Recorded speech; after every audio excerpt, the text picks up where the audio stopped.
Experiment 10, Investigation on the effect of substrate concentration on the rate of an enzyme reaction. Introduction. The urea-urease reaction is possibly the simplest example of an enzyme-catalyzed reaction displaying nonlinear dynamical behavior. The mechanism of the reaction involves a Michaelis-Menten expression modified to take into account the bell-shaped rate dependence on pH with a maximum at pH 7.4. In a batch reactor, the reaction produces ammonia which raises the pH and a characteristic pH clock is obtained in which the pH switches from a low to high value. It is important to note, however, that feedback is not required for such a profile to occur in an acid-base reaction.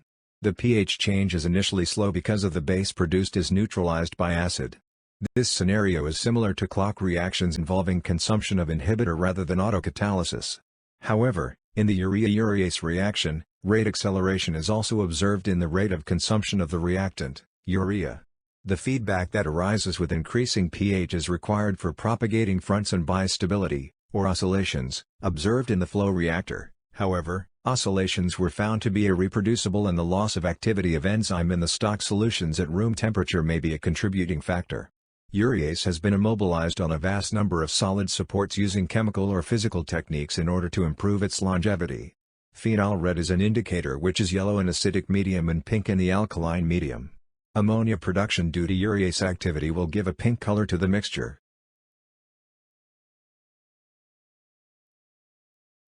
Safety. Urea hazardous in case of skin contact, of eye contact, of ingestion, of inhalation.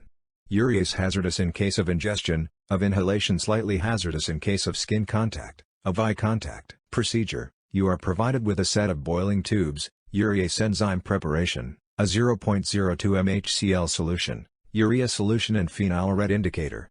Label the 5 boiling tubes from 1 to 5. Pipette out the following volumes of urea and distilled water into each of the tubes. Add half a milliliter of phenol red indicator solution into each tube. Finally add 3 milliliters of urease preparation to tube number 1 and cover the tube immediately with the polythene and rubber band provided. Start the stopwatch immediately. Keep the mixture to react for 15 minutes. Repeat step 4 for each tube with a 5-minute time interval between them.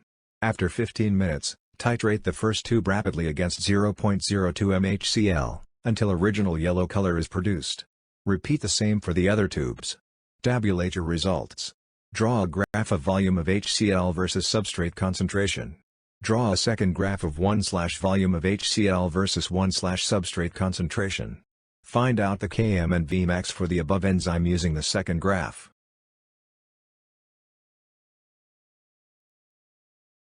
Results.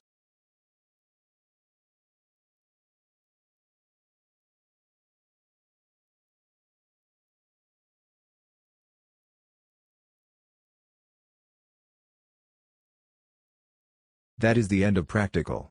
Thank you.